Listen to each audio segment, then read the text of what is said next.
హా buzz interview ఫైనల్గా it's not about Priya actually. మళ్ళీ మీరు ప్రియా కోసం ఏదో చేస్తున్నామని కాదు, ఇట్స్ అబౌట్ శివాజీ గారు. లాస్ట్ 2 ఎపిసోడ్స్ ఏదైతే ఫస్ట్ సెకండ్ ఎపిసోడ్స్ ఉన్నాయో క్వైట్ డిసప్పాయింటింగ్ చెప్పాలంటే. First episode still we can able to understand, అంటే మనం అర్థం చేసుకోగలం, అంత ఏమి లేదు అక్కడ అడగడానికి లేదు, ఆవిడ చెప్పడానికి లేదు 1 వీక్ అని. సెకండ్ దాంట్లో మనిషి చాలా ఉన్నాయి మ్యాటర్స్.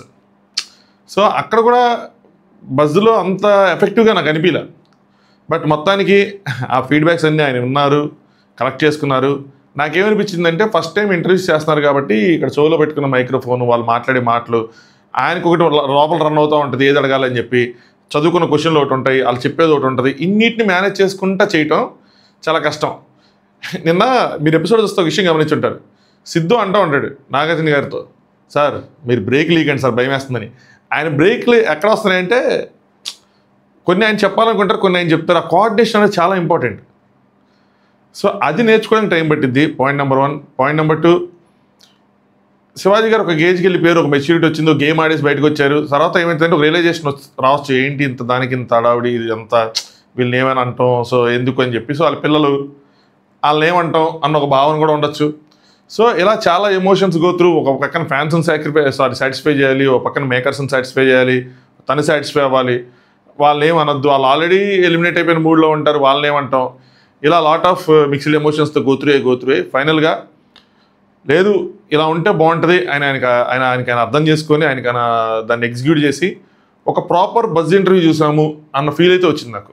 అగైన్ నేను చెప్తున్నాను, ఇట్స్ నాట్ అబౌట్ ప్రియాకైతే ఆపోజిట్గా మాట్లాడదాను కదా, ఇట్స్ ప్యూర్లీ అబౌట్ శివాజీ గారు ఓన్లీ. సో శివాజీ గారు ఎలా ఎగ్జిక్యూట్ చేశారు ఏంటి. సో ఇంట్రెస్టింగ్ క్వశ్చన్లు అడిగారు, చూశారు షోని, తెలుసుకున్నారు, ఇష్యూలు ఏమైనాయో కనుక్కున్నారు, మొత్తం తెలుసుకున్నారు, అన్నీ చేసుకున్నారు. సో బాగా ప్రిపేర్ అయ్యారు కూడా. రెండో పాయింట్ కూడా చెప్తాయి. సో నాట్ ఓన్లీ మైక్రోఫోన్ చెవులో ఉన్నదే కాదు, ప్రిపరేషన్ కూడా బాగుంది, అంతా బాగుంది. ఇంక ఇంటర్వ్యూ ఎలా ఉంది ఏంటి, ఎంత బాగా అడిగారు, ప్రియా ఎంతవరకు చెప్పింది, దీని గురించి మాట్లాడుకుందాం. Let start. హాయ్ ఫ్రెండ్స్, నా పేరు Anand, welcome to top news. So buzz ఇంటర్వ్యూలు మనం చేయమన్నమాట. యాక్చువల్గా అయితే ఎప్పుడో 1-2 చేస్తూ ఉంటాం, బట్ శివాజీ గారి కోసం ఇది. సో వీడియో లైక్ చేసి చూడండి. మీకేమనిపించింది బజ్ ఇంటర్వ్యూ వస్తే? బాగుందా? నాకైతే ప్రోమో దగ్గర నుంచే బాగుంది. ప్రోమోనే అసలు ఒక రేంజ్ ఇదిగా ఉంది. ఆ మ్యూజిక్, ఆయన అడిగిన క్వశ్చన్లు, ఆ స్టైల్, ఆ ఇమిటేషన్లు, అబ్బో మామూలుగా కాదు. సీజన్ 7 శివాజీ ఈజ్ బ్యాక్ అనిపించింది. మధ్యలో మీరు గమనించారు లేదో, మంగపతిలో సెకండ్కి వచ్చి వెళ్ళాడు, చూసారా? సరదాగా సరే ఆ మంగపతి అనగానే అమ్మ ఇక్కడ భయపడింది పాపం. సో అలా సెకండ్ కొట్టి వెళ్ళొచ్చాడు. సో మీకు కూడా బజ్ ఇంటర్వ్యూ నచ్చితే ఖచ్చితంగా వీడియోని లైక్ చేసి, కామెంట్ చేసి, కొత్తగా చూసి సబ్స్క్రైబ్ చేసుకోండి. కొంతమంది కనిపించుండొచ్చు, నేను ఇది కూడా పాయింట్అవుట్ చేస్తాను. ఏంటంటే ఎలిమినేట్ అయిపోయారు కదా అంత ఎందుకు అన్నట్టు.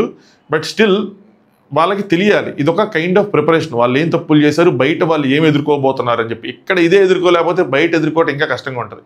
ఒక కైండ్ ఆఫ్ ప్రిపరేషనే. ఆడియన్స్కి వాళ్ళ ఫైనల్ వర్డ్స్ వినిపించాలన్నమాట. ఎందుకు అంటే వాళ్ళు ఎక్కడ తప్పులు చేసుకుని వాళ్ళు అనుకుంటున్నారు, రియలైజేషన్ ఎంతవరకు వచ్చింది, సో ఏ విషయాలు వాళ్ళు నేర్చుకున్నారు. సో ఆడియన్స్కి ఒక ప్రాపర్గా కమ్యూనికేట్ చేయడం. ఎందుకంటే ఇక్కడ వరకు వాళ్ళకి స్టిల్ బయట ఆడియన్స్తో కనెక్షన్ పాయింట్ అన్నది లేదు. వాళ్ళు ఏం చెప్పినా వాళ్ళ ఓన్ పాయింట్ ఆఫ్ వ్యూ, బయటకు వస్తే మళ్ళీ మారిపోతుంది. ఎందుకంటే బయట తెలుసుకుంటారు కాబట్టి మాట మారుస్తారు. సో ఫైనల్గా వాళ్ళు ఏం చెప్పాలనుకుంటున్నారు ఏంటి, స్టేజ్ మీద అంత టైం ఉండదు కాబట్టి బజ్ ఇంటర్వ్యూ పర్పస్ అది. వాళ్ళు చేసిన తప్పులు చెప్పడం, హౌస్లో ఎవరెవరు రైట్ రాంగ్ ఉన్నారు కనిపెట్టడం, వాళ్ళకి ఒక ఫీడ్బ్యాక్ ఇవ్వడం, బయట మీరు ఏమి ఎదుర్కోబోతున్నారు అన్నది ఇక్కడ కైండ్ ఆఫ్ ఒక చిన్న ప్రిపరేషన్ చేసి పంపించడం అది. సో అందుకోసం అనమాట. ఆయన అరిచినా, లేదంటే ఆయన నవ్వించినా, ఆయన ఇమిటేట్ చేసినా, ఏం చేసినా, సో దాన్ని నెగిటివ్గా తీసుకోవాల్సిన అవసరం లేదు. ప్రతి ఉండే బజ్ లాంటిదే. సో ఇదేం కొత్త ఏం కాదు. ఏంటంటే అందరూ నచ్చరు కాబట్టి నచ్చని వాళ్ళు ఏదో ఒకటి అంటూ ఉంటారు. సో స్టార్ట్ అయింది. ఈవిని అగ్నిపరీక్ష చూసినప్పుడు అందరూ ఈవిడ వెళ్ళాలి అన్నారు. హౌస్లో చూసాక త్వరగా బయటికి రావాలి అన్నారు అని చెప్పి. సో ఆయన ఇంకా స్టార్ట్ చేశారు ప్రియాని పిలిచి. ఫస్ట్దే హైలైట్ చెప్పాలంటే, ఫస్ట్ బాల్ 6 అన్నట్టు కాలు మీద కాలేసుకుని కూర్చున్నారు. కాలు మీద కలిసి బాగుందా అమ్మాయి ఇలాగన్నారు. బాగాలేదు సార్ అంటే ఒక ఫోటో వేయండి అన్నారు. ఫోటో వేస్తా చూసారా మీరు అందరూ అలా కూర్చున్నారని. వరుసగా మన హరీష్ గారు, నెక్స్ట్ ఈ ప్రియా, శ్రీజ, దాని తర్వాత కళ్యాణ్, దాని తర్వాత రీతు వరకు అందరూ కాలు మీద కాలేసుకుని కూర్చొని ఉంటారు అనమాట. ఎవరు ముందు ఎవరు అంటే అంత ఆలోచించలేదు సార్ అంది.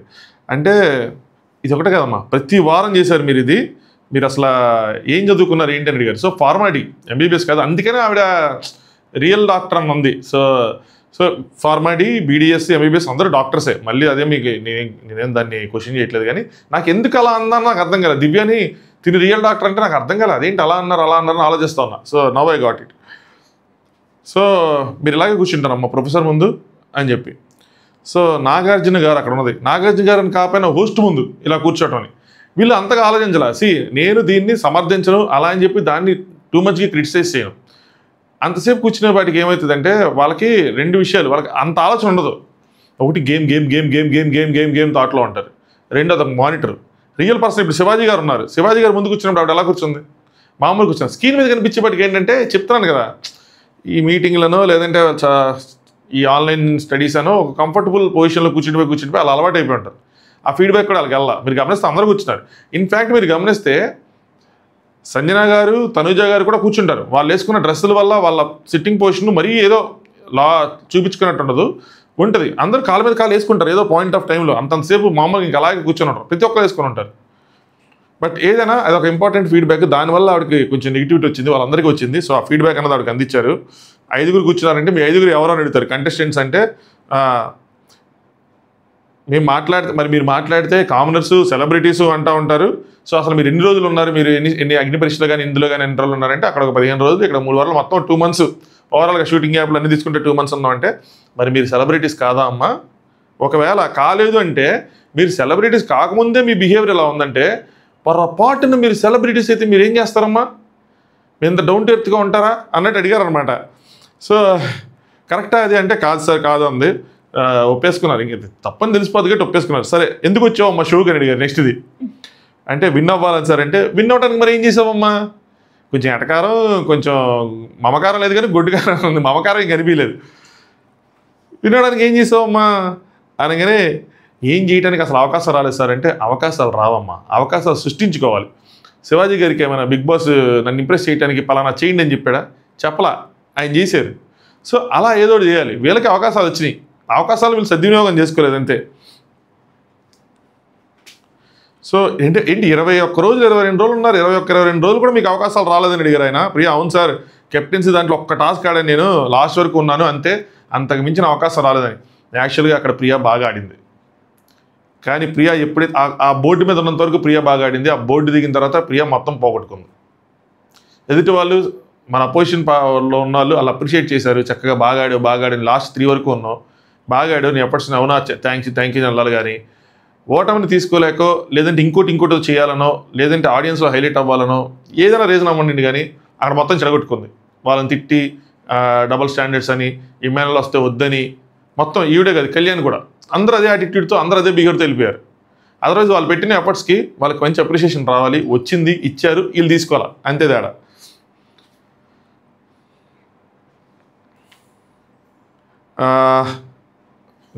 వెళ్ళిపోయింది ఇది.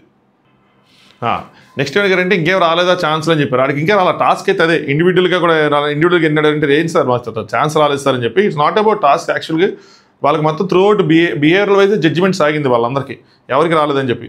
శివాజీ గారు ఫ్లోరాకి వచ్చిందని అడిగారు. ప్రియా వచ్చినాయి సార్ 2 టాస్క్లు వచ్చినాయి, బుట్టలతోటి వచ్చింది, అదే బొమ్మలు వేసుకునేది ఒకటి వచ్చింది, నెక్స్ట్ ఇమ్యూనిటీ టాస్క్ వచ్చింది. 2 టాస్క్లు వచ్చాయి. నేను ఫ్యామిలీ దాంట్లోకి వెళ్ళిపోయాను, ఆ రాంగ్ సీడ్ తీసుకోవడం వల్ల ఫ్యామిలీ దాంట్లోకి వెళ్ళాను, అసలు ఫిజికల్ టాస్కే రాలేదు సార్ నాకు అని చెప్పి. శివాజీ మరి మీరే మార్చుకున్న సీడే కదా అని చెప్పి. అంతే ఇంకా మన అదృష్టం మార్చుకున్నాం. పోనీ ఆ బజార్ దాంట్లో కూడా నువ్వెందుకు ఫస్ట్ నుంచి బజార్ కొట్టలేకపోయావు అని చెప్పి ఏదైనా అడుగుంటే బాగుండేది. ఇంకా ఆవిడికి రాలేదు ఛాన్స్లు, ఇంకా మనం చేసేదేం లేదు దాంట్లో. అంటే తెలియదు కదా సార్ అంటది. శివాజీ గారు అంటారంటే ప్రియాకి ఏం తెలుసు అంటే ఏం తెలుసు అంటే కంప్లైంట్లు మాత్రమే, కంప్లైంట్ చేయడం వచ్చి ఎక్కడికి వెళ్ళిన కంప్లైంట్స్ అని చెప్పి ఆట ఆడటం రాదంటే సార్ ఛాన్స్ దొరకదు, అమ్మాయి ఛాన్స్ దొరకదు అన్న పాయింట్లోనే ఉంది. శివాజీ ఛాన్స్ ఎవరమ్మా, అక్కడ 15 రోజులు ఉన్నావు, ఇక్కడ 20 రోజులు ఉన్నావు, ఏంటిది అని చెప్పి ఒక రివర్స్లో ఒకటి వేశారు. మీరు అగ్ని పరీక్ష నుంచి ఆడారు, అందరూ వచ్చారు కాబట్టి అక్కడ ఆడారు కాబట్టి వచ్చారు, ఇక్కడేమైంది అని. అగ్ని పరీక్షకి బిగ్ బాస్కి చాలా తేడా ఉంది. అగ్ని పరీక్షలో ప్రతి ఒక్కరికి ఒక ఆపర్చునిటీ వచ్చింది మినిమంగా, ప్రతి చోట. చివరికి లాస్ట్ ఫినాలకు కూడా ఒక ఆపర్చునిటీ ఇచ్చారు. అది ఓన్లీ టాస్క్ బేస్డ్గా జరిగిన షో, అందులో టాస్క్ ఆడాలి కాబట్టి ప్రతి ఒక్కరికి ఒక ఆపర్చునిటీ ఇవ్వాలి కాబట్టి ఇచ్చారు. వేరేస్ బిగ్ బాస్ అనేది టాస్క్ బేస్డ్ షో కాదు, పర్సనాలిటీ బేస్డ్ షో. అందులో టాస్క్లో ఒక భాగం, ఆ టాస్క్లో నువ్వు ఆడితే ఎలా ఆడతావు, ఆడకపోతే ఎలా ఆడవు, ఎలా బిహేవ్ చేస్తావు, సంచాలకైతే ఎలా బిహేవ్ చేస్తావు, అపోనెంట్ గుంటే ఎలా బిహేవ్ చేస్తావు, గెలిస్తే ఎలా బిహేవ్ చేస్తావు, ఓడిపోతే ఎలా బిహేవ్ చేస్తావు, అన్నీ అంతే. మీరు టాస్క్లు ఆడకపోయినా కూడా ఇక్కడ మెయిన్ పాయింట్ ఏంటంటే టాస్కులు చూస్తున్నప్పుడు మీ బిహేవియర్ ఏదైతే ఉందో అది బాగాలేదు. అది ఆటే, టాస్కులు చూడటం కూడా ఆటే, ప్రతిదీ ఆటే. బిగ్ బాస్లో శ్వాస పీల్చుకోవడం కూడా ఆటే నా పాయింట్ ఆఫ్ వ్యూలో. సో అక్కడ కూర్చొని సెలబ్రిటీస్ వర్సెస్ కామనర్సే అని చెప్పి అది చేసి హడావిడి చేసి మెయిన్ పాయింట్ ఇంకోటి వదిలేసేదారు ఏంటంటే నాకు అనిపించింది కన్ఫ్యూజన్ ఏదైతే ఉందో ఫస్ట్ కెప్టెన్సీ టాస్క్లో ఒక అలాగా ఇండివిజువల్గా ఆడాలి అన్నది కెప్టెన్సీ టాస్క్, సెకండ్ దాంట్లో గ్రూప్ టాస్క్ అని, థర్డ్ దాంట్లో మళ్ళీ గ్రూప్ అన్నారు, మరి ఆల్రెడీ సపోర్ట్ చేసుకోలేదు దివ్యాకి. సో అక్కడ ఏదైతే బిహేవియర్ ఉందో బయట నుండి వాళ్ళు ఏదైతే చేయాలో ఏదైతే చేశారో అది రాంగ్ వెళ్ళిపోయింది. సో అది కూడా ఆటే, అది చెప్పాల్సింది, బట్ ఇట్స్ ఓకే. సో ఎందుకు వచ్చారనుకుంటున్నారు బయటికి? స్టేజ్ మీద ఏడ్చారు, ఎందుకు ఏడ్చారు అంటే ఆడితే కదా ఆడటానికి, ఎందుకు మరి ఆ మాత్రం దానికి అన్నట్టంటే ఛాన్స్ రాదమ్మా, ఛాన్స్ రాలేదంటే ఛాన్స్ రాదమ్మా, ఛాన్స్ తీసుకోవాలి అని చెప్పి. సో మెచ్యూరిటీ కూడా డిపెండ్ అయి ఉంటుంది. సో ఛాన్స్లు వచ్చినాయి బట్ యూజ్ చేసుకోలేదు అంతే. సార్ ఛాన్సులు వచ్చాక అంటే ఓనర్స్ టీంలో ఉన్న వాళ్ళకి అంతగా ఛాన్సులు రాలేదన్నట్టు ఆవిడ పాయింట్ ఆఫ్ వ్యూ పెట్టారు. వాళ్ళు ఏంటంటే టాస్కులు అనుకుంటున్నారు. అగ్నిపరీక్ష ఎఫెక్ట్. మరి బిగ్ బాస్ అన్ని చూశారు కదా, సంచాలకుగా చేశారు కదా, ఉన్నవన్నీ వాడుకోలేదు, ఉన్న ఛాన్సులు మాత్రం అన్ని చోట్ల మీరు నెగిటివ్ అయ్యారు. Next contender. అసలు కంటెండర్ ఎందుకు కావాలి? ఇది మెయిన్ పాయింట్. బాగా అడిగారు. కంటెండర్ అవ్వాలంటే ముందు హౌస్లో అందరికీ నచ్చాలిగా అని చెప్పి. సో కంటెండర్గా వీరు సెలెక్ట్ చేసుకునేటప్పుడు అక్కడ ఆవిడ సెలెక్ట్ చేసుకోవాలా. నెక్స్ట్ నామినేషన్లో ఈవిని సెలెక్ట్ చేసుకోకుండా ఉండొచ్చు, కానీ వాళ్ళు సెలెక్ట్ చేసుకున్నారు. సో పాయింట్లు ఇచ్చారు. నెక్స్ట్ కంటెండర్కి సెలెక్ట్ చేసుకోలేదు, అక్కడ కొంతమందితో బాండ్ ఉన్నా అది కంప్లీట్ అవ్వలేదు. ఎందుకు అగైన్ అవ్వలేదు? బాండ్ ఉన్నా కూడా కంప్లీట్ అవ్వలేదు అంటే అగైన్ అక్కడ వచ్చిన నెగిటివ్ పాయింట్ మాటలు వదిలేయటం. కేవలం ఆ మాటలు వదిలేయటం అనేది ప్రతి చోట ఆవిడకి ఎఫెక్ట్ కొట్టింది. అదే గేమ్లో ఆవిడని దెబ్బతీసింది. ఆవిడ వాయిస్ అనుకున్నారు. It's not about voice, it's about modulation అని చెప్తారు శివాజీ గారు, మాడ్యులేషన్ అని చెప్పి. అదేదో కోగునీరు పోయినట్టు గుడ్డు దొబ్బేశారు అని చెప్పి మీరేమన్నా చేసింది? హడావుడి ఫుల్గా చేసి గుడ్డు దొబ్బేశారని మీరు చివరికి వెళ్ళి చాక్లెట్లు కొట్టేశారు. గురువింద అయిపోతే ఎలాగంటే అంటే గురువింద గింజకి తన కింద నలుపు తెలియదు అన్నట్టు. సో మీకు తప్పులు మీకు తెలియలేదు, ఎదుటి వాళ్ళు మాత్రం బాగా బ్లేమ్ చేశారని. దట్టు వాళ్ళు బాగా బ్లేమ్ చేసిన తర్వాత వీళ్ళు కొట్టేశారు. అది దారుణం. దట్టు ఎవరినైతే బ్లేమ్ చేశారో ఆవిడ చాక్లెట్లు కొట్టేశారు. అది ఇంకా దారుణం. కాబట్టి ఏంటంటే అది హైలైట్ అవ్వలేదు, ఆవిడే పెద్ద పట్టించుకోలేదు వాటిని. సార్ గుడ్డు గురించి నేను రచ్చ చేయలేదు సార్ అంటే, ఎందుకు రచ్చ చేయలేదు మేడం మీరు? టెనెంట్స్కి ఇంకా హౌస్లో ఎంట్రీ బంద్ అని చెప్పింది ఎవరు డైలాగు? ఫస్ట్ ఎవరైనా చెప్పనండి, మీదే గట్టిగా చెప్పారు అసలు. సో అందరూ చేశారు అందులో రచ్చ. శ్రీజ అంటే అసలు బయటికి రాలేదంటది, కానీ శ్రీజ బయటికి రాలేదు, కిచెన్ దాకా వచ్చి గొడవ చేసింది కదా. ఏదైనా సరే ప్రతి ఒక్కరు అందులో చెయ్యి ఉంది. అదేంటంటే ఇది మన వైపు తరుగుతుంది పాయింట్, మనదే రైట్ వాళ్ళది రాంగ్, ఇందులో ప్రతి ఒక్కరిని చలిగాచుకోవాలి, లేదంటే మనకు దెబ్బడిపోద్దని చెప్పి అందరూ వచ్చి అందులో వేశారు తలో చెయ్యి. సార్ నేను చేయలేసానంటే శివాజీ గారు మీరు చేస్తే మజాక్, వాళ్ళు చేస్తే రజాక్, డైలాగ్ గుర్తుందంటే సార్ నేనే వేసాను సార్ ఇదని చెప్పి. బిగ్ బాస్ అంటే ఏంటి మీకు తమాషానా అని చెప్పి ఆయన సీరియస్గా అడిగారు అనమాట. ఇది బయట నుండి చూస్తే ఈజీగా ఉంటుంది అని చెప్పి. సో చూసే వాళ్ళకి ఈజీగా ఉంటుంది. కొంతమంది వాళ్ళు వెళ్తే బాగుంటుంది, బిగ్ బాస్కి వీళ్ళు వెళ్తే బాగుంటుంది, మీరు వెళ్తే బాగుంటుంది, అలాంటి కామెంట్లు చేసినప్పుడు మనకి చాలా ఈజీగా ఉంటుంది. నేను చెప్తాను ఇక్కడ కూర్చొని జడ్జిమెంట్ చేయటం, మైక్ పెట్టుకొని కెమెరా పెట్టుకొని అరే వాడు అలా చేస్తే బాగుండేది, ఇలా చేస్తే బాగుండేది, అరే నేను రాత్రి సంజన గారు అరే దివ్య సూపర్ రా, సంజన గారు దివ్యని ఎదుర్కోలేకపోయి చెప్తే బాగానే ఉంటుంది చూసినప్పుడు. లోపలికి వెళ్ళి ఆ పర్టికులర్ సిచ్యువేషన్లో ఉంటే మనకు నిజంగా తెలియదు ఏం చేస్తున్నాం, ఎలా చేస్తున్నాం, ఎప్పుడు చేస్తున్నాం, రైట్ చేస్తున్నాం, రాంగ్ చేస్తున్నాం అని. వీకెండ్ వచ్చే ఇన్పుట్స్ నాగార్జున గారు కరెక్ట్గా మనల్ని దారిలో పెట్టడానికి ఇస్తున్నారా, మనల్ని దెబ్బేయడానికి ఇస్తున్నారా అని అతి తెలివి ఎక్కువైపోతే ఇంకా దారుణంగా ఉంటుంది. నాకు తెలిసి వీళ్ళందరూ నారాయణ కొద్దిగా అతి తెలివి గాళ్ళు. ఇది ఏంటి మనకు బయట బాగుంది, ఇది కావాలని మనం తగ్గించడానికి చూస్తున్నారు, ఇది మాట అస్సలు అనకూడదు అనుకునే రకాలు. సేమ్ అంతే, ఎక్కువ తెలిసిపోతే బిగ్ బాస్ కోసం బాగా కన్ఫ్యూజ్డ్గా ఉంటుంది లోపల. 21 మంది ఉన్నప్పుడు మీ క్యారెక్టర్ బయటపడిద్ది, ఆ క్యారెక్టర్ని అందరూ చూస్తుంటారు. సో ఏం సమాధానం చెప్తారు ఏంటి అని చెప్పి ఇది ఈజీ కాదమ్మా అన్నట్టు చెప్తారన్నమాట. ప్రియా అంతగా ఏం చేశాను నాకేం అర్థం కాలేస్తారంటే నేను అంత బ్యాడ్ అయిపోయి లేదంటే బయటకు వచ్చి అంత ఏం చేయలేదంటే శివాజీ ఇప్పుడేంటి అంటే వాయిస్ ఏంటి అంత తక్కువగా వస్తుంది, రావట్లేదు ఏంటి అంటే సార్ నేను ఎవరిని అనలేదు సార్ అంటే ఎందుకు నేను మాట్లాడి ఏం అనలేదంట. శివాజీ తూ అన్నారు. సార్ తను నా ఫ్రెండ్ సార్ అంటే మా ఇద్దరం చెడ్డి బెడ్డి దోస్తులం కాబట్టి మీ ఏదైనా అనుకుంటాను, that's none of your business అంటే అంత అల్లదు. కానీ తూ అంటే తూ అంటానికే నేను బయటకు వచ్చేస్తే మరి గాజులని, పతివ్రతలని, థర్డ్ క్లాస్లని ఇలాంటి చాలా మాటలు అన్నారు సార్ అని చెప్పి అన్నారు. ఒక్కొక్క మాట దాంతోపాటు వాళ్ళు కొంచెం పాజిటివ్ ఉన్నాయి. మీరు అన్నది చాలా మాటలు, దాంతోపాటు నెగిటివ్స్ ఉన్నాయి. మాటలే కాదు యాక్షన్ కూడా నెగిటివ్ ఉంది, అందుకోసమే నెగిటివ్ అయ్యారు. అక్కడ ఉన్న వాళ్ళకి మీరే లెస్ డిజర్వ్డ్ అంటే కాదు, నేను అది కూడా అగ్రీ చేస్తా. బట్ ఆజ్ నెయ్యితో కల్ నెయ్యితో పర్సో అన్నట్టు ఉంది అక్కడ బిహేవియర్. అంటే ఈ రోజు కాదు రేపు కాబట్టి తెలియండి అన్నట్టు. శివాజీ ఇంకా ఉన్నాయని చెప్పారు. ఇన్ని సీజన్స్లో సంచాలకులు ఏమైనా తప్పులు చేస్తున్నారు ఉన్నారా? అన్ని తప్పులు చేస్తున్నాడు. మరి బీభత్సమైన తప్పులు చేశారంటే తప్పులు చేయలే, కానీ 3 వారాల్లో కంపారిటివ్గా ఎన్ని తప్పులు చేయకూడదు అన్ని తప్పులు చేశారు. అది శివాజీ ఇక్కడ బాగానే వింటున్నారే, అక్కడ ఎందుకు వినటం లేదు అనగానే ప్రియా ఇలా ఇలా మీలా చెప్పేవాళ్ళు లేరు సార్. నాకంటే అనిపించింది పల్లవి ప్రశాంత్కి మీరు చెప్పినట్టు నాకు ఎవరు అక్కడ చెప్పలేదు సార్ అని చెప్పి. మీరు కనుక ఉండింటే నేను కూడా ఇంకా పల్లవి ప్రశాంత్ లాగా టైటిల్ కొట్టేవాడిని సార్. ఎందుకు సార్ మీరు ఈ సీజన్లో లేరు, ఎందుకు సార్ మీ దగ్గరికి వెళ్ళలేదు అని చెప్పి. శివాజీ గారు ఈ సీజన్లో ఉన్నా మీరు ఆయన దగ్గరికి వెళ్ళేవాళ్ళు కాదు, మీరు ఆపోజిట్గానే నుంచునేవాళ్ళు. ఎందుకంటే మీ థాట్ ప్రాసెస్ అది. ఎవరైనా సరే మనల్ని తొక్కడానికి చూస్తారు. ఇక్కడ బేసిక్గా ఆ మైండ్ ఫిక్స్ అయ్యారు, మనల్ని తొక్కడానికి చూస్తారు, మనల్ని తొక్కించుకొద్దు, మనమే రివర్స్లో తొక్కేద్దాం అని వెళ్ళారు. ఇది ఒక్కళ్ళ థాట్ కాదు, ఇది అందరు థాట్ ప్రాసెస్, కామనర్స్ అందరు థాట్ ప్రాసెస్ ఇదే. అది అనుకొని వెళ్ళారా, యాదృచ్ఛికంగా జరిగిందన్న దానికే తెలుసు అది. శివాజీ గారు మీరు ఎవరిని చెప్పనిచ్చారు, మీరు ఎవరు చెప్పినా వెళ్ళలేదు, మీ ఫ్రెండ్స్ చెప్పినా ఇవ్వలేదు, మీ ఓనర్స్ చెప్పినా వెళ్ళలేదు, టెనెంట్స్ చెప్పినా వెళ్ళలేదు. పైగా వాళ్ళని డివైడ్ చేసి మాట్లాడారు, ఏమని సెలబ్రిటీస్ కామనర్స్ అని చెప్పి. చూపించమంటే చూపిస్తా, అన్నీ ఉన్నాయి మన దగ్గర అని చెప్పి.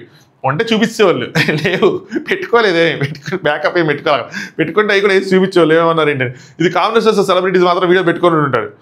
ప్రియా డౌట్ వచ్చిందన్నమాట, నేను ఒక్కదాన్నే మాట్లాడాను సార్, అంటే నేనే దొంగ అంటే నా వెనకాల ఉన్నాడు ఎవరు సార్, ఆడేవో నా లార్డ్ సభ ఆడి దొంగే కదా సార్ అని చెప్పి. అంటే శివాజీ గారు మీరు శ్రీజ, అప్పుడప్పుడు ఇంకొక ఆయన ఎవరు తెలుసా, హరీష్ గారు. ఇంకొక ఆయన సంచాలకుగా ఛాన్స్ వచ్చింది, ఎందుకు ఫౌల్ గేము అని చెప్తే, సార్ నేను ఆడలేదు సార్ ఫౌల్ గేమ్ అంటే వీడియోస్ చూపించాలా అన్నారు. సో అప్పుడు ఏమన్నారు తెలుసా, ఇమిటేట్ చేశారన్నమాట. ఇమిటేట్ చేస్తా అని చెప్తా ఉన్నారు, తప్పకుండా, but I don't want to explain. అది నాగార్జున గారి వీకెండ్లో. సో ఏంటమ్మా సంచాలకుగా ఎలా ఉందంటే, సార్ తప్పే సార్, బట్ నేనేం ఎక్స్ప్లెయిన్ చేయదలుచుకోలేదు అని చెప్పి. ఒక హోస్ట్తో మాట్లాడే విధానం అదే, అంటే ఎక్స్ప్లెయిన్ చేయవా, అలా కట్ చేస్తావా ఆయన అని చెప్పి. సో ఒకవేళ సమాధానం చెప్పాల్సి వస్తే ఏం చెప్పేవాళ్ళంటే, నేను అక్కడ ఆపుంటే బాగుండేది అని చెప్పి. యాక్చువల్గా అది మళ్ళీ వస్తుంది, అక్కడ మళ్ళీ ఎక్స్ప్లెయిన్ చేస్తారు ఆవిడ ఎండ్ ఆఫ్ ది ఎపిసోడ్లో, అక్కడ ఆపుంటే బాగుండేది అది అన్నట్టు. సో అదే ఇక్కడ చెప్తారన్నమాట మళ్ళీ. శివాజీ గారు మీరు 2 వీక్స్ గట్టిగా వేసుకున్నారు సంజనాని, కానీ మీరు అనుకున్న సంజనాని కానీ అక్కడ ఉన్న సెలబ్రిటీస్ని కానీ మీరు గట్టిగా వేసుకున్నారు, మీకు మీరే చప్పట్లు కొట్టేసుకున్నారు. అంటే మనం సూపర్ ముందుకు వెళ్తున్నాం, వీళ్ళందరూ తప్పులు చేస్తున్నారు అది అని చెప్పి. నెక్స్ట్ ఎప్పుడైతే దివ్య ఎంటర్ అయిందో మీకు అప్పుడు దివ్యజ్యోతి కనిపించింది, అంటే మీకు అప్పుడు జ్ఞానోదయం అయింది ఆవిడ ఎంటర్తో. అంటే లేదు సార్, మాకు దానికి ముందే అంటే నాగార్జున గారు వీకెండ్లో వచ్చినప్పుడు ఆ ఆడియన్స్ చప్పట్లు గోల మా మీద వాళ్ళు తుత్తు అంటాం ఏదైనా అని మాకు అప్పుడే జ్ఞానోదయం అయిపోయింది సార్. ఓవరాల్గా వీకెండ్స్లో మాకు జ్ఞానోదయం అయిపోయింది. మీకు దివ్యకి అంత ఛాన్స్ ఇలేదు sir. Divya is like just ఒక ఐస్ ఓపెన్ అయ్యి మళ్ళీ ఏమైనా క్లోజ్ అయిపోతాయేమో అనుకున్న టైంకి మళ్ళీ అట్లాగే తెరిచిపెట్టుకోవాలి పట్టుకోవడానికి వచ్చింది తప్పితే మిగతా రెస్ట్ అంతా సేమే సార్ అని చెప్పి. నెక్స్ట్ శివాజీ జిప్, ఇదేంటి మీద అంటే జిప్ అని చెప్పంటే అందుకనే అది కూడా సేమ్ ఆడియన్స్ ఫీలింగ్ కూడా అదే, అందుకే నీకు జిప్ వేసి పంపించేశారని చెప్పి. మీ నాన్నగారు ఇంట్లో అలవాటు అని చెప్పారు, కానీ ఇంట్లో ఉన్నట్టు బయట ఉంటే అవ్వదు కదా అని చెప్పి. ఇదే పాయింట్ చెప్పిన, ఇంట్లో ఉన్నట్టు బయట ఉంటే అవ్వదు, అలా కుదరదు. సమాజంలో ఉన్నప్పుడు ఒకలా ఉండాలి, ఫ్రెండ్స్ దగ్గర ఉన్నప్పుడు ఒకలా ఉండాలి, ఫంక్షన్కి వెళ్తే ఒకలా ఉండాలి. మనమే సేమ్ పర్సనే, బట్ మన బిహేవియర్ని మార్చుకుంటూ ఉండాలి అంతే. అన్ని చోట్ల నేను ఒకేలా ఉంటానంటే అవ్వదు. Even same applicable to Harish Adwal. నేను ఇంతే అన్నది పనికి రాదు, అది అహం అవుతుంది. సో నేను ఎవరిని ఏమనలేదు సార్ అది అని చెప్పంటే ఆయన ఏదో అంటారబ్బా మోస్తావా అన్నట్టు ఉందని చెప్పి. సరే ఇంకేమైనా చెప్పాలా లాస్ట్ ఛాన్స్ అది అంటే, నన్ను నేను సమర్థించుకోవాలని నేను అనుకోవట్లేదు సార్, నేను చేసినవి అన్ని తప్పులు ఉన్నాయి, అవి తప్పులేని రియలైజ్ అయ్యి కరెక్ట్ చేసుకునే గ్యాప్లో ఇక్కడ ఉన్నాను. సో నేను చేయటానికి ఏం లేదు, సో తప్పులే చేశాను, సమర్థించుకోని చెప్పి ఓపెన్గా చెప్పేశారు ఆవిడ. సో తర్వాత చూసుకుని అదే ఇంక సమర్థించుకొని కానీ ముందుకెళ్తామన్నట్టు. నెక్స్ట్ ఇంకా రాము గేమ్ అడిగారు. సో ఆయన ఏదో గుడ్ కర్మ అని చెప్పి అన్నావు, సో అది మరి అంటే నేను కూడా తప్పులు చేశాను కదా, కర్మని బిలీవ్ చేస్తానంటే అందుకని ఇక్కడ ఉన్నామని చెప్పి ఇవన్నీ అడిగారు. దాని తర్వాత నేను ఎప్పుడు ఏం క్యాజువల్గా తీసుకోలేదు, చాలా క్యాజువల్గా తీసుకుంటున్నామమ్మా ఏంటంటే లేదు సార్ ఎప్పుడు ఏం క్యాజువల్గా తీసుకోలేదు అన్నారు. బట్ వాళ్ళకి ఏంటంటే కాన్ఫిడెన్స్ ఎక్కువ ఉంది, అది ఓవర్ కాన్ఫిడెన్స్ అయిపోయి బయటకు వచ్చేసారు. ఇంకా చాలా ఉందబ్బా. యాక్చువల్గా ఇంకేమి టాస్క్లు గీస్కులు లేకుండా మొత్తం అంతా కోటింగే ఉంది త్రూఅవుట్ ది ఎపిసోడ్. అందుకని మనకు కూడా వెళ్తా ఉంది. అది 20 నిమిషాలు 18 నిమిషాలు ఉంది, నాది 20 నిమిషాలు దాటిపెట్టట్టు ఉంది. నెక్స్ట్ సార్ వాయిస్ పెద్దగా ఉంటుంది కానీ నార్మల్గా మాట్లాడినా నాది గట్టిగానే ఉంటుంది సార్ అనగానే శివాజీ గారు అన్నీ అన్నారు, అడుగు జడ్షన్ నాకైతే ఒకసారి మంగపతి వచ్చి వెళ్ళిపోయాడు సిక్కానంటే. సో మంగపతి వచ్చి వెళ్ళిపోయారు. సో నాకన్నా అమ్మాయి భయపడింది అనమాట, నాకన్నా పెద్దదేం కాదుగా, నేను ఇప్పుడు అడిచినంత పెద్దదేం కాదుగా, కావాలని అరుస్తారు కై అని చెప్పి ఫుటేజ్ కోసం అంతే అన్నట్టు తీశారనమాట. ప్రాబ్లం వాయిస్తో కాదు, థింకింగ్ అండ్ మాడ్యులేషన్తో. సో మీ థాట్ ప్రాసెస్ మీరు ఏదైతే మాడ్యులేషన్ పెడుతున్నారో అది అంతే తప్పితే వాయిస్ పెద్దగా ఉంది చిన్నగా ఉంది అలా కాదని చెప్పి. ఇంకా డెసిషన్ మేకింగ్లో క్లారిటీ ఉందా అంటే మీకుందా, మీరు రీతిని క్వశ్చన్ చేయటం ఆ బొమ్మల టాస్క్లో వాటి కోసం అడిగారు. కన్ఫ్యూజ్ అయ్యామని ఎప్పుడైనా అనిపించిందా అంటే నేను ఇంకా ఈ కెప్టెన్సీ టాస్క్లు ప్రతి వారం జరిగిన వాటిలో నీకు డిఫరెంట్ థాట్ ప్రాసెస్ ఉన్నాయి, దానికోసం అడిగారేమనుకున్నా. నెక్స్ట్ తగ్గించే లోపల వచ్చేసామన్నారు. దాని తర్వాత కొన్ని ట్వీట్లు, ఆ ట్వీట్లలో మెయిన్గా ప్రతి దాంట్లోనూ శ్రీజాది తనది కలిపేసి ఉంది. ముఖ్యంగా ఒక ట్వీటు షాకిని డాకిని అని చెప్పి నేను ఇప్పటివరకు వాడలేదు. నాకు తెలుసు, నాకు చాలామంది పంపించారు ఇది టైటిల్గా కూడా తమ్నెల్గా కూడా పెట్టుకోమనగా నేను పెట్టుకోలేదు. ఎందుకంటే అది మరీ క్రిటిసైజ్ చేసినట్టు ఉంటుంది అని చెప్పి నేను పెట్టుకోలేదు. వీళ్ళు బాగాలేదు, వీళ్ళు బిహేవియర్ బాగాలేదు అన్నట్టు చెప్పాను. కానీ ఇక్కడ అది ట్వీట్ వచ్చింది, ఆ అమ్మాయి చదివింది కాబట్టి జస్ట్ మెన్షన్ చేస్తున్నా. షాకిని డాకిని అని పెట్టారు, ఆవిడ నవ్వుకుంది, ఏం చేయాలో తెలియలేదు. సో మీరు కాకుండా ఇంకెవరు వచ్చేస్తారు అంటే ఒక మేజర్ క్వశ్చన్. అంటే మీరు కాకుండా శ్రీజ నామినేట్ అయ్యి ఉంటే ఏముండేది అంటే శ్రీజాని వచ్చేసేది అని చెప్పి తను చెప్పింది అనమాట. తనకన్నా ముందు శ్రీజాని ఎలిమినేట్ అయ్యేది. ఇవన్నీ చూసిన తర్వాత ఇంకా అనిపించుంటుంది శ్రీజాని ఎలిమినేట్ అయ్యేదని.